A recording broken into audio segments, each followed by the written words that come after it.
ओम शांति। आज गणेश चतुर्थी है। सभी गणेश को बहुत याद कर रहे हैं। क्या इसका अर्थ है? जिस प्रकार से उनका शरीर दिखाया गया है, उसके पीछे क्या रहस्य है, इसे समझना भी बहुत ज़रूरी है। गणेश को क्यों विघ्न विनाशक कहते हैं? तो उसके शरीर की जो बनावट है, वास्तव में वही जो अर्थ बताते हैं कि विघ्नों को कैसे विनाश किया गणेश ने। उनके बड़े बड़े कान दिखाते हैं। ये बड़े बड़े कान दिखाना माना ये सहन शक्ति की निशानी है। हमें भी अपने जीवन में सहन शक्ति धारण करनी है।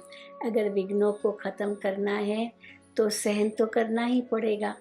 चारों ओर परिस्थितियां तो विकराल है ही, परंतु हमारे अंदर अगर सहन शक्ति होगी तो सहज हम विघ्नों को पार कर लेंगे। तो गणेश के बड़े बड़े कान ये सहन शक्ति की निशानी है। कैसे कितनी भी बातें वो सुनता है और अंदर जाएगी, लेकिन दूसरे कान से निकल जाएगी। बड़े कान माना सहन करना, सब कुछ सहन करना। फिर बड़ा पेट दिखाते हैं गणेश जी का। ये समाने की शक्ति है। अंदर समाओ। चलो किसी ने कुछ भी कह दिया, अंदर समाओ।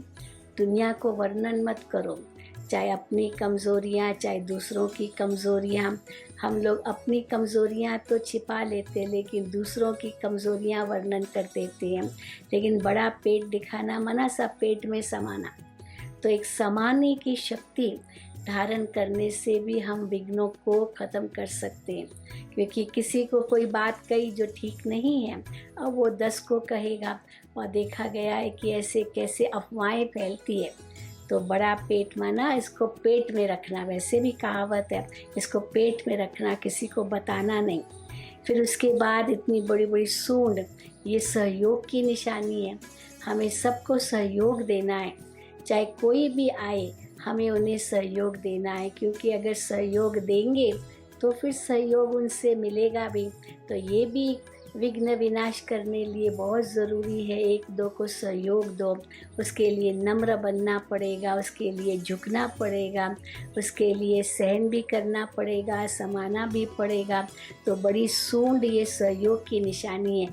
क्योंकि हाथी कैसे सूंड से बहुत कुछ कार्य कर लेता है, इतने बड़े बड़े पेड़ भी उखाड़ सकता है। तो ये सहयोग की निशानी है। और फिर आँखें इतनी छोटी, ये आँखें छोटी का मतलब है परखने की शक्ति। जब हमको कोई चीज़ एक बहुत महीनता से देखनी होती है तो आँखों को बहुत छोटा कर देते हैं, तो वो चीज़ हमें सहज दिखाई देती है। हमारी वो नेत्र की शक्ति बढ़ जाती है। तो ये परखने की शक्ति है। परख करके फिर निर्णय देना। क्योंकि जैसे जैसे हम परख लेते हैं कोई बात को, तो निर्णय लेना भी बहुत सहज हो जाता है। इसलिए ये छोटी छोटी आँखें, ये परखना और उसी अनुसार निर्णय करने की शक्ति है। और जैसे गणेश इतना मोटा, लेकिन उसको एक चूहे पर दिखाते हैं।